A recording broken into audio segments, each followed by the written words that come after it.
Well, good evening, everybody. We are looking to start here right on time, maybe just a few seconds early, but as we get going here, there's going to be a lot of material to cover tonight. Hope you're in the mood for an overview kind of lecture. You're welcome to have any questions. You're welcome to have any comments or things like this. Please post them up in the chat. You're welcome to. And if you are stumbling upon this on YouTube and you want notifications about when we go live, this is every Wednesday night, 6:30 p.m. You can go ahead and subscribe, and if you do hit that bell, it'll just let you know when we go live, so you can be reminded of it every week when we post these up. If you're listening through the podcast and you want to watch it live, it's really easy to find: youtube.com/church history and theology. youtube.com/church history and theology. Tonight is a fascinating topic. I really struggled with coming up for a name for this because we're covering so many different areas that to come up with a single title to it really doesn't do it justice. And so the best thing that I could express as far as the direction that we're headed tonight is Christendom No Longer. This idea that Christianity for about 1700 years, at this time, about 1500 years, had been a certain way that in which it interacted with the culture.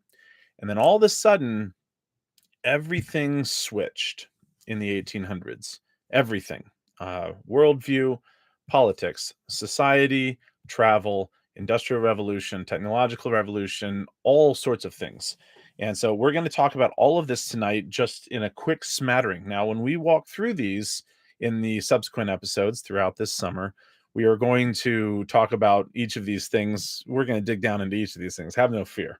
But tonight, I wanted to give a really good overview of everything so that you can get kind of a good grasp on where we're heading and why we're heading there. Because the reality is, a lot of the frustrations that the church deals with today are not the first times that we've had to deal with these. We've been kind of struggling with what is our responsibility, what is our interaction with culture. And it's a really important thing to talk about, a really important thing to understand the context of. So let me kind of talk about this kind of concept that I settled on, and that is Christendom No Longer. When it comes to Christendom, this idea that Christianity and the political order were all wrapped up together in kind of a messy but at least somewhat orderly uh, knot that you couldn't really untangle. All throughout the Middle Ages, all throughout the medieval era, even the late antiquity, all the way up to the era of modernity, and even living through the Renaissance and through most of the Enlightenment, and then only on the tail end of the Radical Enlightenment do we actually start to have a disentangling of state and church, and this kind of understanding for how these two things are supposed to interact. So when I say Christendom, obviously we have to talk about where all this came from in the first place, because when you open the pages of Scripture, you do not see Christendom. You don't see the church and the state working together to bring about, you know, you know, eh, pretty much anything that we see in church history. You don't see the church and state working together at all. Nor do you see this in the early church, because the early church was seen as the enemy of the state. And for the first several hundred years of the church lived in a persecuted state, and it was not a good thing to be a Christian and a citizen, for instance. Those two things often did not coincide. It really wasn't until the fourth century, and even the very late parts of the fourth century, that you really get into what could start to be called the beginning stages of what became Christendom. And that is what we will title. And if you're taking notes, this is a very important term to write down. It's called the Constantinian synthesis. Now, if you've never heard that term before, I'd invite you to go back to some of our lectures on Constantine. We don't talk about the Constantinian synthesis there, because that's really a term that we see in reflex looking back in history. But it is a description of what happened when Constantine, the emperor, the Roman emperor, through the Edict of Milan in 313, made Christianity a legal religion. It was no longer allowed to be persecuted. But by the time we get to the close of the 300s, Christianity has moved from not only a legal religion to now we'll have it as the state religion. That happened in 380 AD, and so that kind of transition changed the way that the church interacted with society, understandably so, right? You had a lot of people break off from the church because they didn't think that the church could survive with its Great Commission while it was walking lock and step with the Roman government. And so you'll have the rise of the monastic movements and the removal of things like that from the church. But one of the things that it drastically changed was society, culture, monetary policy, war decisions, and things like this now had to come with a very specific Christian bent. We had to come up with the rules for what does a Christian society look like? What does a Christian nation look like? And what began especially small in the West began to grow significantly, especially after the fall of the Western Roman Empire. And in the West, that kind of power vacuum led to the church in the West specifically. This would be what becomes the Roman Catholic Church later on.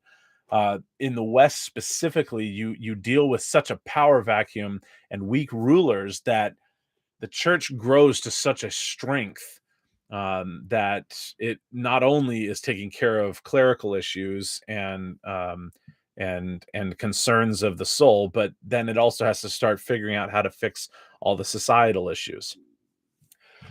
In the East, some of the same things exist, except for you have much stronger rulers in the East, and so the church never really rises to that kind of level. The reason I say this is because what happened under Constantine, what happened in later stages of the fourth century under his descendants after him, especially Theodosius later on, is that Christianity moved from becoming within the same century, it moved from being persecuted, where having scriptures could lead you to being put to death, to legal status, to the emperor is a Christian, to now it's the state religion. And so you deal with a lot of all the problems that come with that. And a certain level of church hierarchy has to be created to match up with that. And then there's what we're going to say is what's called cultural syncretism.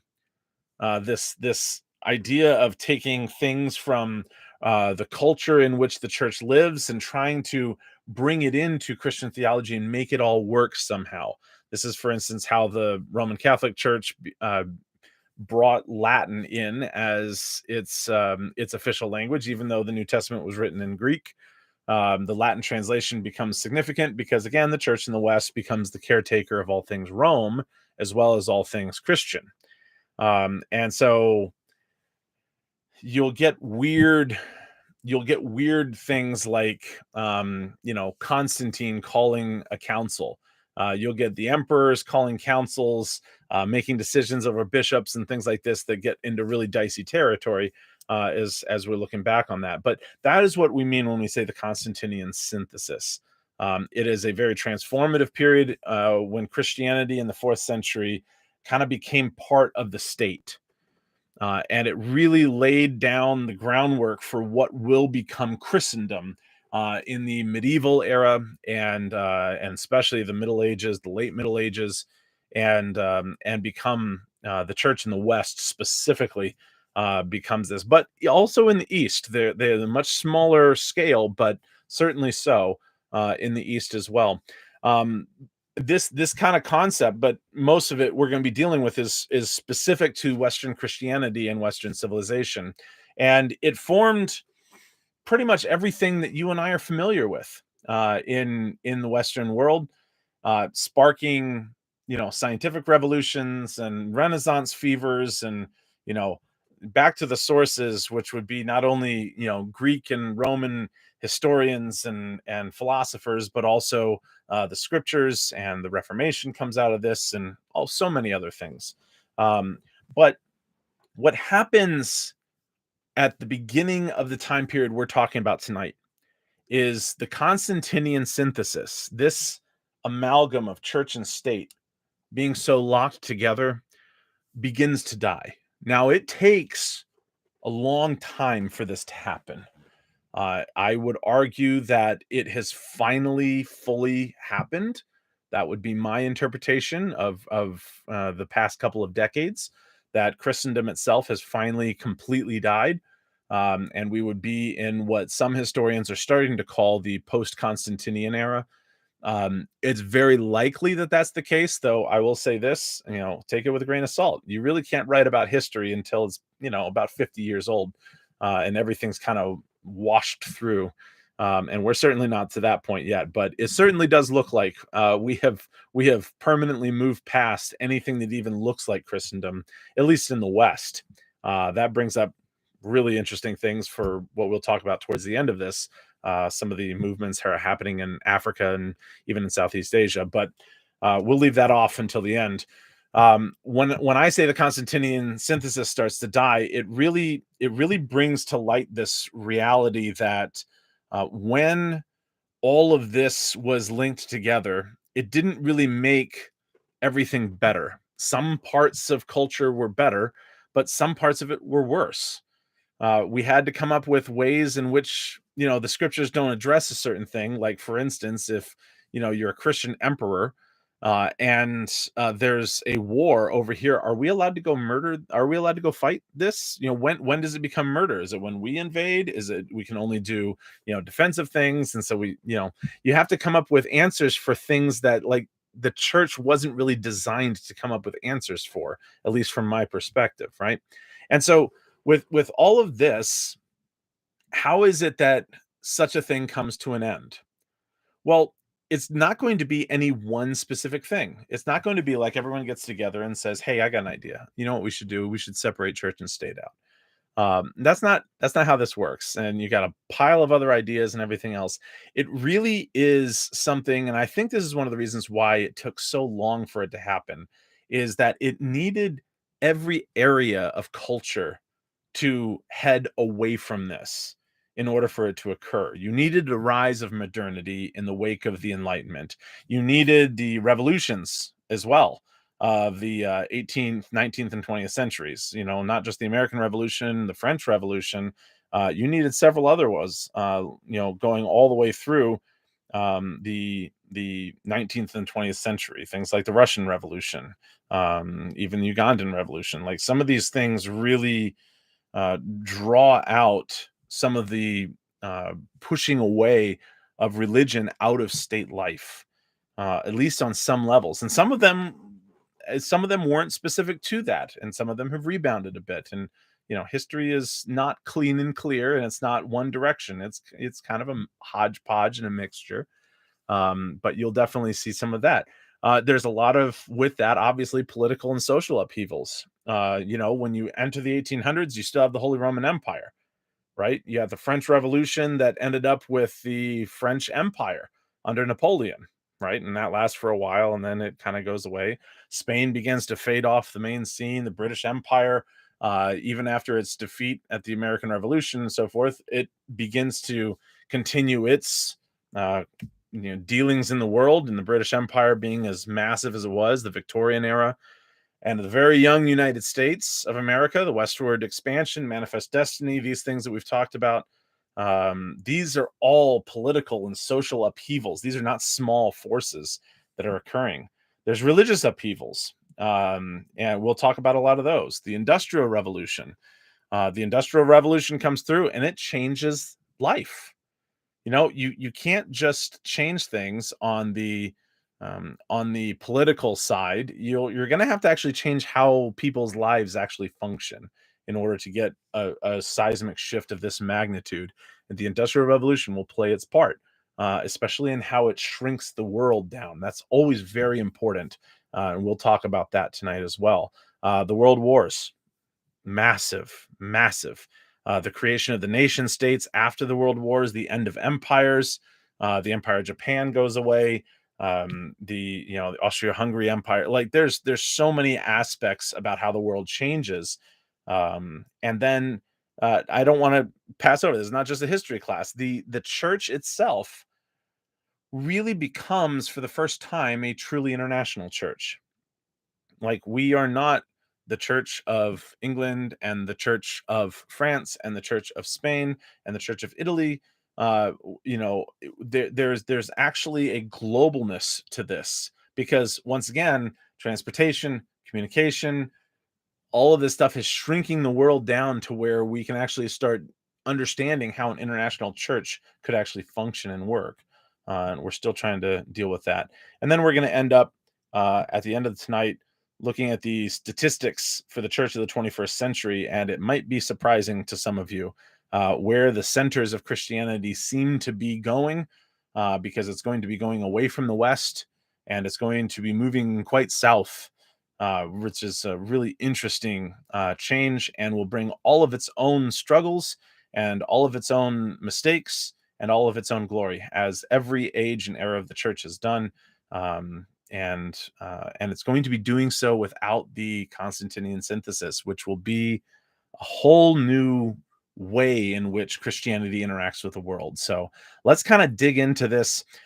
We talked about the Constantinian synthesis, the way it changed the Roman Empire back in the 4th century, and this way in which that councils were held, that creeds were written. This wasn't just some straight up political force coming in and rewriting stuff inside the church. That did not happen. There were political intrigues, and we've talked about these in the past episodes going through this time period. But the vast majority of this was, we're finally in a place where we can do theology. And yes, is the emperor paying us in order to do this? Yes. Is that seen as a bad thing? No. By some, yes. But as a whole, the reality is that we finally get to sit down and write things. We finally get to sit down and work through some stuff. We finally get to sit down and refute those who are wrong. And we get to meet together in freedom without fear of being terrorized or destroyed. So in some ways, a really good thing. But one of the byproducts of the Constantinian synthesis is, while some of it was really good, like tax exempt status for church buildings, for instance, or even just being able to have church buildings at all, or the imperial decree to go out and make Bibles that are handwritten, something that is far too expensive for individual Christians to do in the 4th century. All of a sudden, the emperor not only allows it, but pays for it. Does that affect things? Yeah, it affects things, but there wasn't another way yet to do Bibles, at least on that kind of a scale. Nobody else could pull it off. And so that, while there was good things that came with it, and then there was bad things that came with it, the reality is that's the way that much of the visible church in the West was heading towards. And by the end of the 4th century, you get that, and there's nothing that you can do about it. It's the church and the state are linked arm in arm. And it's a really bizarre thing. And there's no real Western and Eastern church quite yet. That would be a little bit anachronistic to talk about it that way. But the divides do certainly start working, and that. So all throughout church history, that's been the way of it, right? You're based on where you were born, is based on what church you belong to. If you're born in the Eastern Empire, you are Eastern Orthodox. If you were born in the Western Empire, you are Roman Catholic. And then the Reformation comes up, and you think, oh, well, isn't that the rise of individualism and things like this? Not really. The rise of the Reformation led to different state churches, and so if you were German, you were Lutheran. If you were Dutch, then you were most likely Reformed. If you were, in the later parts of the 1500s, if you were Scottish, you were Presbyterian. If you were English, you were Anglican. So, this kind of church and state separation did not happen over in Europe. That really did not happen even in the colonies, right? So the last time we talked about the colonies and all. That really didn't happen in the colonies. The colonies themselves, several of them had state churches. The issue behind the First Amendment was really that the federal government not make a state church. We were trying to make it so that we can all live next to each other somehow without, poking each other with sharp sticks. Um, but one of the things that changes, and the United States is one of the first countries that's made with this in mind, is that maybe state and church together don't make the best mix. And so we protect against Congress, putting up any church on the federal level. We don't prevent individual colonies or individual states from doing that, but we want to stop it on the federal level because we've seen over in England, or not England, excuse me, in England, yes, but over in Europe, that there's this doesn't always lead to somewhere good. It doesn't protect us against wars. It doesn't protect us from anything like that. Obviously, we learned within 100 years, it doesn't, keeping it out of the federal level doesn't protect us against wars either. The Civil War happens in the 1860s. So, but while America is being designed kind of from the ground up, it's using Enlightenment ideals that come out of the modernist movement. And that's kind of our first stop. Our first stop is what ended this Constantinian synthesis. It was necessary for the rise of modernity to happen. Modernity is characterized by, um, to put it simply, scientific rationalism, a kind of, at least in the latter stages, a commitment to secularism, trying to pursue worldviews outside of a Christian mindset. And again, a lot of this is focused on the West, right? And then the rise in the later stages of individualism. Now, what's really more fascinating about this is that while individualism does have its roots in modernity, it also has massive roots in pietism. And so you're going to get, and we've discussed all of these, you're going to get people who can look to Descartes and who can also look to Philip Spener and see a way in which to do Christianity on a almost entirely individualistic level. Not only is it based on the individual emotions that I have, and my emotional reactions to following Christ, that would be from Spener, and the rise of pietism and the influence of that, especially in America in the early days, but also from scientific rationalism, Descartes and Hume and Kant, and all of these thinkers that all disagreed with one another, but there was something to this ability to use my mind for myself and to pursue scientific rationalism, the rational faculties, the emotive faculties, and now all of a sudden, do I really need the church? And so you will get rises of these movements that have much more of an individualistic bent to them. They won't be looking to, what is the tradition handed down to us? It's more going to be looking at what is the future look like. And so you get churches that are no longer really focused towards the past, but are focused towards this kind of progressive ideal of the future. Maybe we could build this up towards some utopic future. And this is something that comes straight out of modernity for good reason, honestly, and for at least for understandable reasons, because there was advancements happening on every front: medicine, travel, on every front. We were able to navigate around the world because we devised certain ways that watches can work, and well, at least chronometers at the time. We started figuring out how to do almost everything and how to work out almost everything. Modernity really was this huge building up of the potential of humanity to pursue the future in his own right. And a lot of people saw that the need to leave behind Christianity, or leave behind the church, or even of Christian theology, would go hand in hand with the progressive pursuit of the future.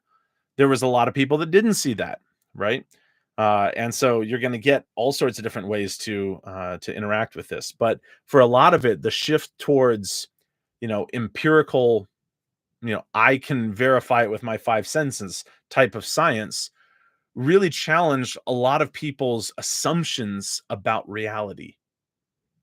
And there was a lot of focus on the issue of authority. This always comes up in every transitional point in church history. Who has the authority to say what about the current situation? And here, in the rise of modernity, obviously the authority of established churches that are, looking towards tradition for guidance rather than future for aim, really twist the scales around, right? Um, and so you get during this whole period, and again, we're not really overly focused tonight on dates. You can look up all of these, but honestly, tonight is just kind of narrative, topical narrativing. We will talk about all these as we go through it. So, but it is during this period in the late 1800s that the theory of evolution is put forward by Charles Darwin's enormously famous book, Origin of the Species. You get Charles Lyell's work on geological ages of the Earth and these types of things. A lot of this is brand new studies that are coming out, trying to address how the past truly was, right? And people are wrestling with this, right? Because again, we don't need the scriptures in order to look back to the past in secular modernity. And some people look at that and they say, well, I can bring that right into and synthesize that with the scriptures. Some people react against this. This is different than we've seen, so we're not even going to entertain it. um, you'll get the rise of 19th century liberalism, which capital L, as a Christian theological conviction. And I will say right off the top, and that's not a pejorative term, that's a very technical term as I'm using it. Liberalism in Christian theology was the idea of trying to synthesize modernity and and Christian theology in some way that made them mesh. And the regrounding of the faith, at least in some part, in the modernist worldview, it's going to change the way we look at scripture. It's going to change the way we look at society, the future. It's going to change a lot of stuff. And especially since the modernist worldview brings in this kind of utopic progressivism, it's going to make us, look to the future in specific ways. We'll talk a lot about that when we get to it. Really important stuff. One of the things that I do want to express about this, though, is that when we look at how we're supposed to be viewing the world, if you're going to leave behind the Christian story, if you're going to leave behind the scriptures in the way that they've been understood with regards to the creation of the world, even as many have argued back and forth about the exact age of everything and all this kind of stuff, the reality is when the modernists movement really starts moving forward headlong into secularism, it's going to have to come up with its own story. You're not going to long survive as a empiricist, modernist worldview while still trying to drag the scriptures behind you. And so there is going to have to be an explanation of the world that takes into account just a pure naturalist expression of how this world works. And so you will see in the latter stages of liberal theology, you will see a commitment to the natural world as the most predictable place that you could find things. And so you'll see a reimagining of what miracles are. It can't break the natural order. Anything that insists that God did something is going to be challenged, from inspiration of scripture, miracles, virgin birth. In the later stages of this, in the 20th century specifically, those things are going to be challenged. We'll talk about those in grave detail. And so why do I say that this is necessary for the Constantinian synthesis to die? It's because if the state is going to bifurcate and separate out from the church, and the church is going to stand over here, the state needs its own story. And so does the church, because for a long, long time, their story has been unified, right? You will have, like, for the night, for those of us who attend in person back then, the night that we watched the Luther movie, what did you see when Luther was being put on trial? You see the emperor and you see the representatives of the Pope, both sitting on two different thrones, right? They're both there present, trying a heretic in their mind, right? And so that kind of synthesis of culture and religion cannot exist in the modern world. And so there's going to have to be a way to lay foundations in the modernist secular world. And one of the things it's going to do is base it on scientific rationalism as best as we can do. We're going to find what is the newest theory, what is the most comprehensive theory that can explain all of these things. And so that's why you really have a burst onto the scene of archaeological work, a burst onto the scene of biological work, and scientific work, and rationalism on many different levels, that are trying to establish and ground a worldview that is not dependent on the scriptures. And that's just a natural thing for people trying to separate out from the church to do. We can't just take the church for what it says if at the very end of the day we're working on something a little bit more secular than that. The revolutions of the 19th and 20th centuries I already made mention of. The American and French revolutions. There are several European revolutions in the mid 1800s. The Russian Revolution, 1917, and a lot of the later decolonization movements of the 20th century. After World War II, you see a rise of empires kind of dying away, and individual nations establishing themselves. You see several other revolutions taking place, places like um, Czechoslovakia, Yugoslavia. None of these without cost, but just on the political side of things, you see a significant amount of upheavals.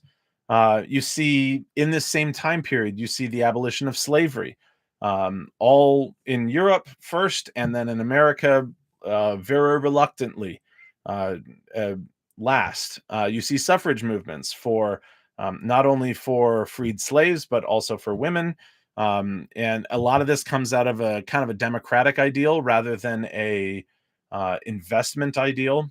Originally, most people don't realize voting in the United States was based on land ownership, uh, which was indirectly affected by gender, obviously, and each household having a vote. It really wasn't until the latter suffrage movements that expressed every individual has a right to vote. And again, this rise of individualism is part of modernity. It's part of the ongoing expressions of individualism, even in the religious world, which we'll get into next. Um, the rapid growth of cities, urbanization, the way in which we pursue the Christian life with new challenges in not only the Industrial Revolution, but just in the way of city life working. City life has always brought challenges to the church all throughout the medieval era, even in the late antiquities, but especially in the medieval era and in the modernist era. We really, it's been a hard thing to address. What is our job if we live in a town, say, of 100 people. You're not going to be, as a church, going, hey, you know what we should do is open a hospital and an orphanage. You're not going to be dealing with issues like that. When you come to a city that's 500,000 people, okay, maybe the Methodist hospital is a necessary thing. Maybe the Catholic hospital is a necessary thing. Maybe the Baptist hospital, right? Those types of challenges, those types of approaches only show up really as cities become the main hubs of where people live, especially in the New World. Europe had a lot of stuff baked into the cake, but America is trying to remake itself while all of this is going on, which is why we're such a patchwork of views and political intention. Um, I just mentioned that there was a lot of religious upheavals, so let's go into this. Obviously, this is a church history class, this isn't just a basic history class.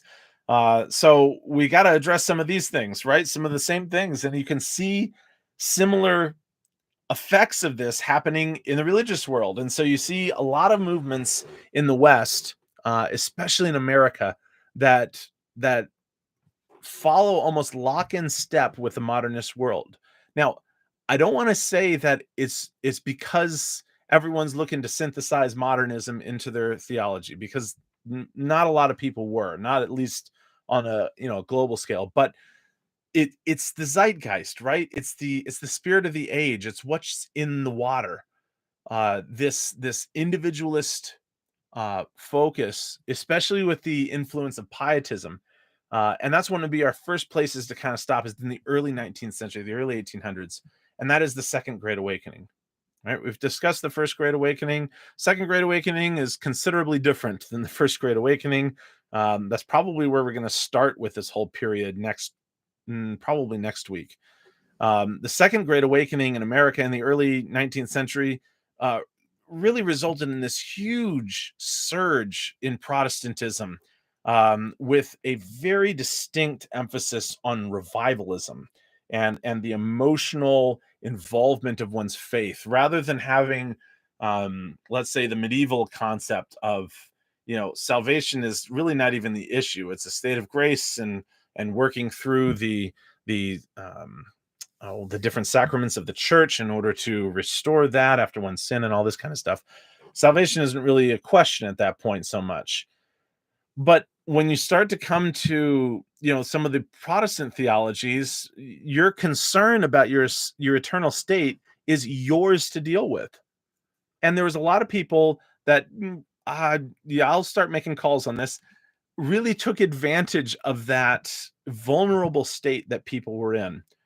In the Second Great Awakening, you get some really bizarre stuff coming through. At the front of churches, or at least of revival meetings, you would have what's called the anxious bench, which, someone who, had a specific need, or they wanted to become a Christian, or they wanted to, be quite exuberant or something like this. They would come up to this, and then everyone would direct their prayers towards them, praying for them, and all this kind of stuff. And people would have all sorts of reactions. It's just a very democratized view of Christianity that has never really existed. This idea of the internal and individual personal conversion being emphasized over belongingness to any church. You can see that affecting churches today still. Obviously, the American church is humongously affected by this, and the rise of pietism, and a lot of that really created what is the evangelical world, created a lot of the independent church world, um, and Methodism. Right, the rise of Methodism comes right out of this kind of stuff. The Methodist movement really was initially born out of the First Great Awakening, but the Second Great Awakening gave it an enormous boost, emphasizing a much more emotional and personal faith, and kind of leaving behind its roots in the Anglican Church pretty quick. It spread rapidly all the way throughout the United States and also into the United Kingdom as well. Um, Really gave rise to, for these years, the rise of independent churches. This idea that a church doesn't need to belong to, it doesn't need to be Anglican or Presbyterian or Lutheran or Episcopalian or Methodist or Baptist or anything. We can just be a independent church. And the rejection of the denominational labels, and how they're governed and all these things, we can just govern ourselves. And when that kind of an air comes into a culture, and I'm not making a call whether that's wrong or right, as a pastor of an independent church, I obviously am okay with it to a certain extent, but it does open the door for all manner of things, right? So you'll get the creation of Pentecostalism from a single street in LA in 1906, the Azusa Street Revival. That's where Pentecostalism come from.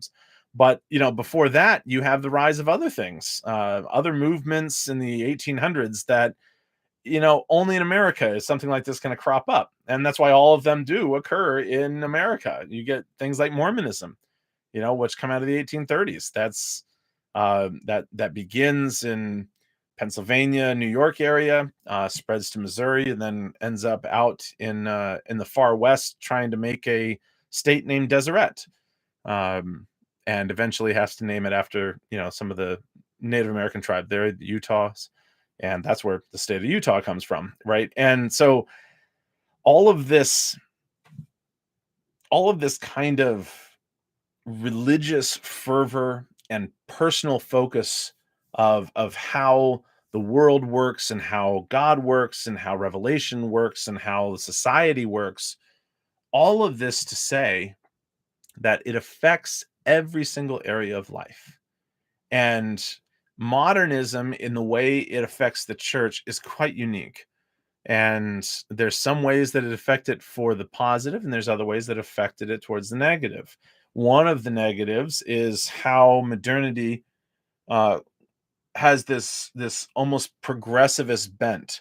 It's going to look towards the future, and bring us to that great future. Well, if as soon as you take that kind of view towards the future and you mix it with theology, you are going to get what's called apocalyptic movements, and it happens all over the place in the 1800s and the 1900s, all over the place, and still within the last 15 years still.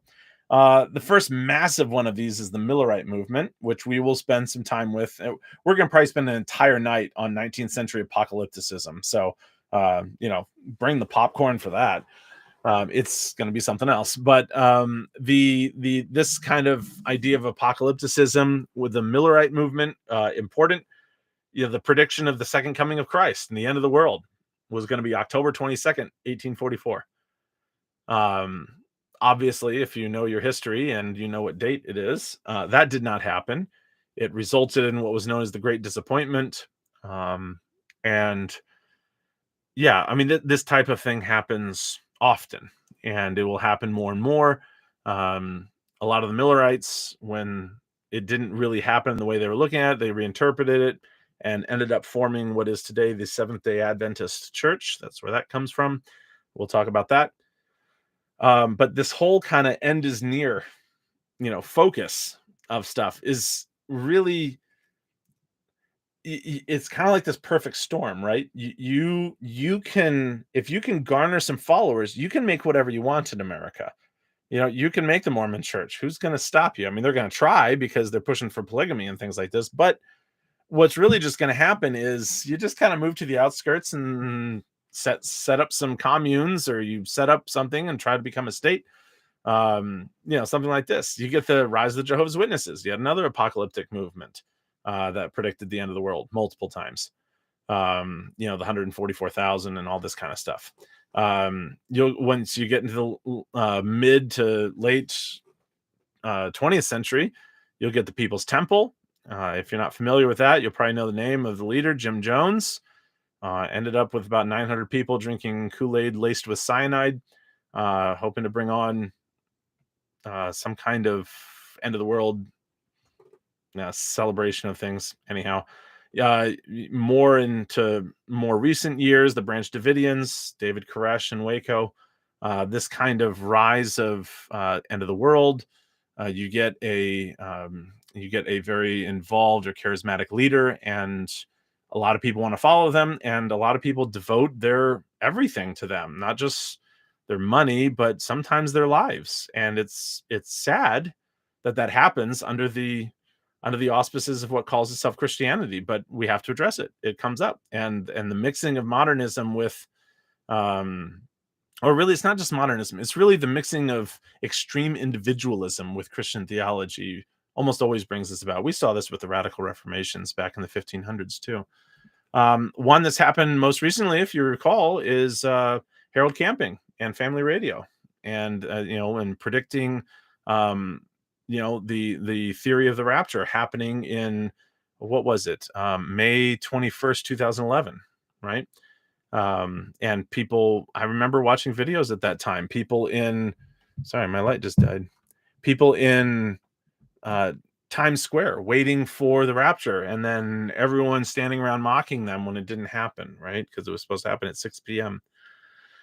And those types of things are frustrating. And those types of things are part of church history, and you have to deal with them, and you have to work through them. We'll work through a lot of that stuff.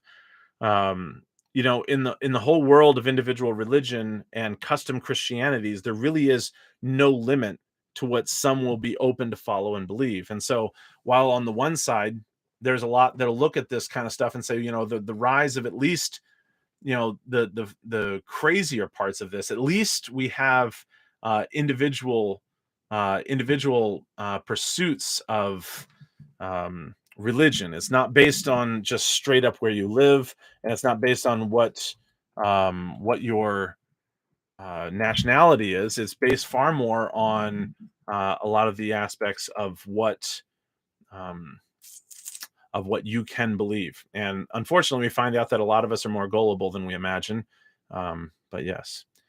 Ken, you mentioned Heaven's Gate. Ah, yes.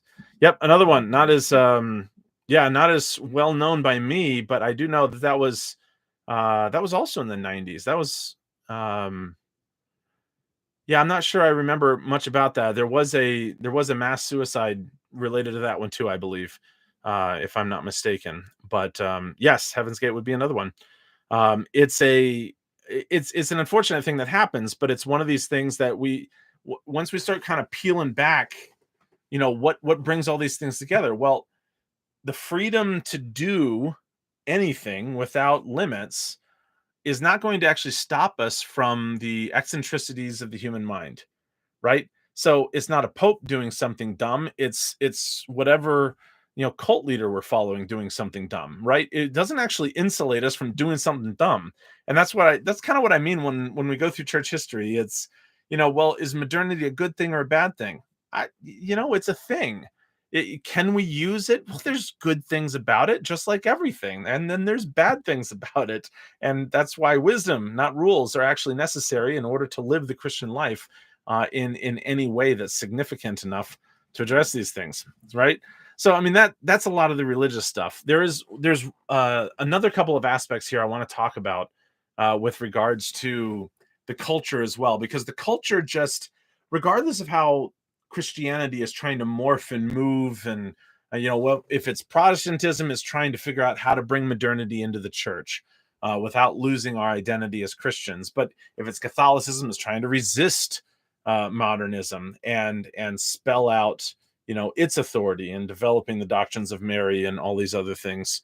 Um, no pretense of Christianity here. Oh, and Heaven's Gate. Oh, that's an interesting thing. Yeah, that's not surprising either.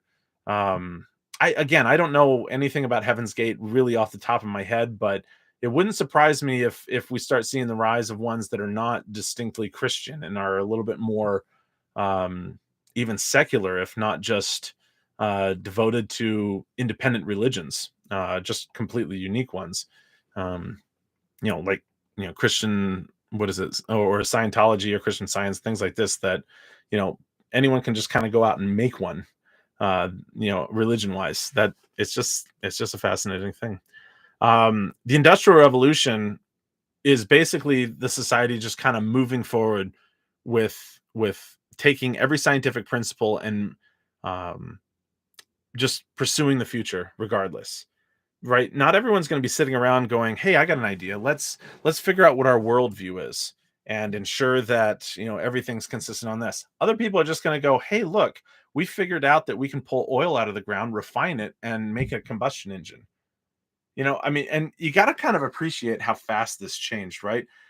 In the year 1800, we don't even have a working steam engine yet. By the time we come to 1900, we're on the cusp of flying with internal combustion engines, fixed wing, heavier than air aircraft, right? And the first cars are on the road. So what a switch in a single century, as far as for industrial abilities. It altered everything in society. It altered everything, and it shrunk the world down. Traveling across the ocean by sail, all of a sudden by steamship, it was cut in half, and in some places almost down to a third. You had electricity was finally being brought in. You've got electric lights extending the night. You've got all of these things that are happening. You've got communications as well. More things that shrink the size of the world. You've got the excuse me, the telegraph in the 1830s. You got the phone in the 1870s. The television comes out in the 1940s, 50s. And all of this just shrinks the world more and more and more. The first computers used by very technical people in the 1970s, by the time you get to the year 2000, 2010, you're starting to see it in every home, connecting I mean, 2010, you got preschoolers that can use it, right? And just to do something in class. I mean, over the past several years, we've seen an absolute explosion of how technology can shrink the size of the world down to basically nothing. And instantaneously access to information everywhere. It's something else, and it has changed a lot of how the world works, and it's changed a lot of how society thinks of its own self, which is usually a little bit higher than it ought, which happens, to all of us in every organization. The two world wars of the first half of the 20th century definitely shook faith on this, modernistic utopia. If we just pursue science, everything will be fine. That was kind of the promise at the end of the 19th century, at the end of the 1800s. The future was looking bright. We may actually end up in, if Karl Marx had his way, a socialist utopia, again, modernist concepts, a way to fix the world, technological advancement. It's going to, make it so that we don't have to fight wars. There's no real reason for it. We can just produce economic output on levels that were unimaginable a couple generations ago. I remember reading an article from 1910 that said, the world is now beyond war. And what will the future look like? It's flying machines and progress and hopefully world peace. But as you know, the 20th century didn't bring that. It did bring progress, it did bring flying machines and things like this, but it didn't bring peace. And that huge hope of the modernist world, that if we just make societies based largely on modernist ideals, that's going to lead us to some kind of utopic vision where, the wars of religion are all in the past, and we don't have to worry about that kind of stuff. We now are going to live in a world without war. Well, World War One starts. And as everyone knows, World War One was at the time called the Great War. And in some ways, it was also called the war to end all wars. Well, that wasn't the case either. You had some of the most advanced countries in the world that were going to war with one another. And because of the rise of population, because of the rise of technological invention, World War One was an absolutely nasty war. But it was nothing compared to World War Two, which when World War Two comes up, now we've got technological innovations that are beyond the scale of anything we've ever seen before. The boom in population means that we've got not only military deaths in these eight figures, but we've also got civilian deaths in the eight figures. It's on levels that we've never really seen before. Those types of wars had never really happened before. The fall of empires and of worldwide empires, such as the British Empire and so forth, you see the rise of nation states that really affect how everything's going to work in the future. And you do see, because of the rise of missionary efforts and everything else, and just the way in which society worked, you see excuse me, a rise of churches throughout the world. And so now you have, in the 19th and 20th century, a global Christianity that's starting to bubble up. How does this really work? Because, Christianity has always been very focused in Europe and in North Africa and in the Near East.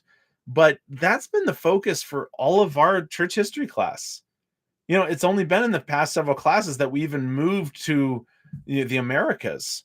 All of our focus has been in Europe and in North Africa, just around the whole Mediterranean, just like the book of Acts was all around the Mediterranean. You get some eccentrics. You get the Ethiopian eunuchs, so you put in the Horn of Africa, and then you get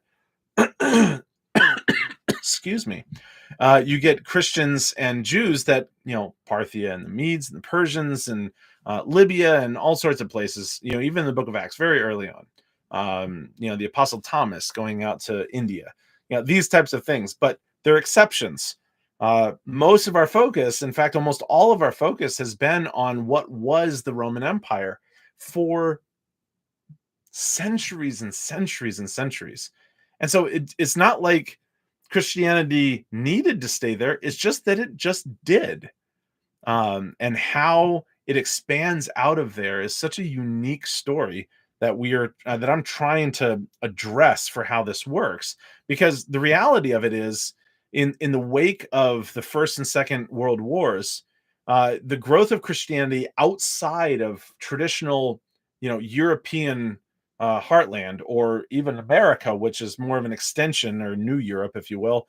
Um, the church now has become very international, and it has to deal with all aspects of culturalism, and what parts of culture can we use to affect theology and things like this. There's discussions happening in theology today that have never happened before, and that's you say, well, is that a good thing? Is that a bad thing? It's a thing. It's what Christianity always does.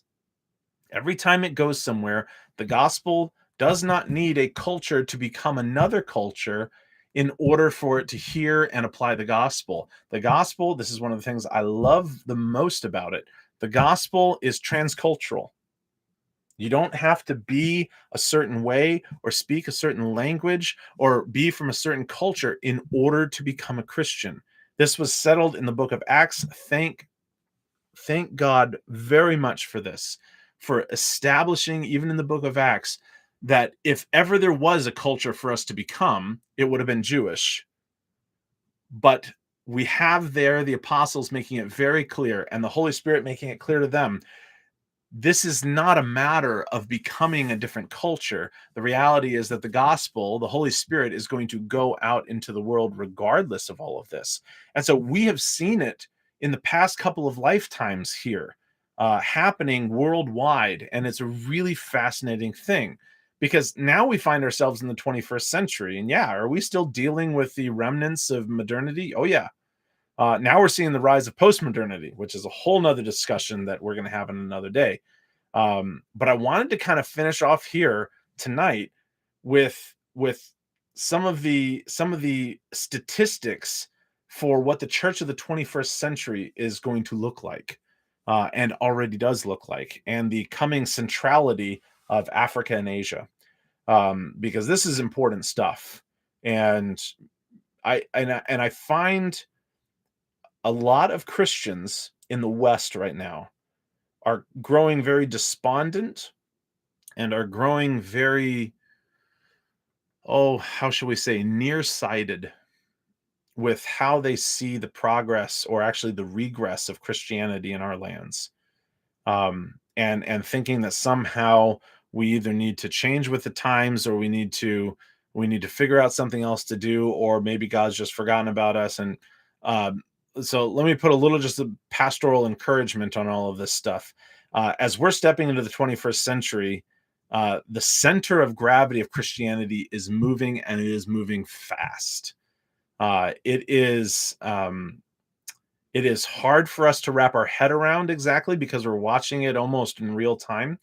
But Europe, which was once the bastion of Christianity, both Eastern and Western, is leaving Christianity behind at an alarming rate. And now, arguably, so is North America. Now, we're nowhere near where Europe is currently, but we certainly seem to be on the exact same trajectory here. Again, what in the past 200 years could have been considered one of the centers of Christianity in the world, um, as Christianity has gone out into Africa, as it has gone out into Asia, and even other parts of Latin America, it is reshaping the Christian landscape significantly. We saw this come up even recently, in the dealings of the Worldwide Methodist Church, where the African bishops basically put a stop to American bishops trying to do certain things. Now, regardless of what side you are in that conversation, it is important to understand the amount of influence that the African bishops have. And that is a remarkable shift. That is something that is very new, and you're going to be seeing a lot more of it as the centers of Christianity do shift to what is called the global South. And I'll give you some of the statistics on this, just if you're not familiar with these. Pew Research Center in 2010 said that there were more Christians found in the global South than in the global north. In the global south, that's south of the equator, would be 61% of Christians are found in the global south. That includes a lot of places that would not be considered part of Western society, right? In the northern, obviously, the other 39% are on the northern half of the planet, right? Projections into the next few decades do anticipate the trend to continue. Africa and Asia are set to become the new centers of Christianity in the coming decades. And, again, good thing, bad thing. It's a thing. When church history classes are taught 100 years from now, they're looking back, they're going to be paying attention to their modern church is going to be largely centered in places like Southeast Asia and the southern sides of Africa. It's really unique stuff that's happening. We've never really had such a migratory nature to Christian theology, which is really interesting in and of itself. I mean, one of my theology professors in seminary was from Tanzania. Something like that wouldn't have happened 30 years ago. Um, cool stuff, really unique stuff. Brings all sorts of different perspectives that I had never even considered. Awesome stuff. Um, but higher fertility rates, growing economies, and all sorts of other things are affecting a lot of these things. The rise in of Christianity in Central Africa, places like Nigeria and the Congo, really have actually some of the world's largest congregations or largest Christian populations. The Philippines and South Korea have both seen enormous Christian growth. Um, it's always just kind of fascinating to me how this kind of stuff happens, because church history is going to send us some curveballs, and this is the latest one. And it's really not just in the demographics of this. It's not just saying, oh, there's a rise in poverty sees a rise in Christianity, or a rise in population or something like this. It's not just that, but it's not just that it impacts demographics, but it also impacts theology. Everywhere that Christianity goes, it's kind of like Velcro. It gets parts of the way in which it addresses questions from every culture it visits. And I personally find that fascinating. It affects practices. I love that. I love that because nothing in the scriptures goes out and spells out exactly how we should be doing a church service.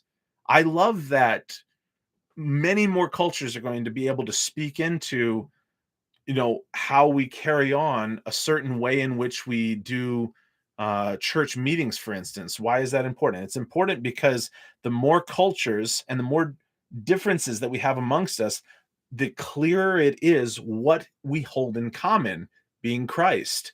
And the more different we are, the clearer can be seen what holds us together, and that is Christ. And so I think there's a lot of really amazing possibilities here. But again, where exactly that goes, who knows? Um, there's a lot of different perspectives, a lot of different cultural priorities that the church is being faced with regards to these things. And it's not to say that America's not trying, in those who are claiming to be Christians, trying to change with times as well, and follow culture around, or try to steer culture in certain directions. That is definitely happening. Whether that's a good thing or a bad thing, again, it's a thing. We can argue theologically, but as far as for church history is concerned, it's one of the effects that will continue happening, regardless of what happens. When culture goes a certain way, you can be certain that there will always be Christians that disagree with that direction. There's always going to be Christians that agree with that direction, and time tells a lot of different things, but sometimes it's not as clear. A lot of the challenge of the 21st century going forward is really going to be, how to embrace the shift that's happening, because we're not just dealing with, the remnants of the Industrial Revolution. New things are created all the time. New information is able to be pursued. New things are cropping up all the time. Familiarity with church history is something that I think important, and so I aim to instill that in everyone I know, because the concept of all of church history is utterly important to the health of the church and to know where we're going. The rise of things like AI, the rise of the ability to do what people call online church. Is that a good thing or a bad thing? Again, it's a thing. Can it be used for good or can it be used for bad? We need to understand that. Um, there's been a large rise of things like Gnosticism coming back into the church. We need to understand that. We need to know what these things are so that we can address them. All in all, suffice it to say, the Constantinian synthesis, where church and state worked together, is all but dead. If it rises up again, it's going to be in the global south. Um, I think there was so many lessons learned from it that it's going to be very spotty if it does come up again. But it does seem to be that, well, definitely in the West, it's died out. Whether it'll happen in the South when Southern Christianity really takes over is yet to be seen. But I don't necessarily anticipate it. But again, I've been surprised by history before. The end of the Constantinian synthesis means that there's certain aspects of it that maybe we've gotten used to that will be going away. I will say one of those ones was tax exempt status for churches. There's going to be, I'll just do my little historical prediction here. There's going to be challenges to that straight up in the next generation, that it should or should not be there at all. Because what does it add to the culture in any unique way if we're going to do a strictly secular culture? It's really going to be an interesting series of discussions and happenings. So with that, we are going to go ahead and bring this to an end. That was a huge overview, kind of a scattershot all over the place. But do suffice it to say, we are going to be working through a lot of these things. And if any of them are of specific interest to you, welcome to post up in the comments, or even shoot me an email. With that, I will say good evening to you all, and thank you for tuning in, and Lord's blessings to you all.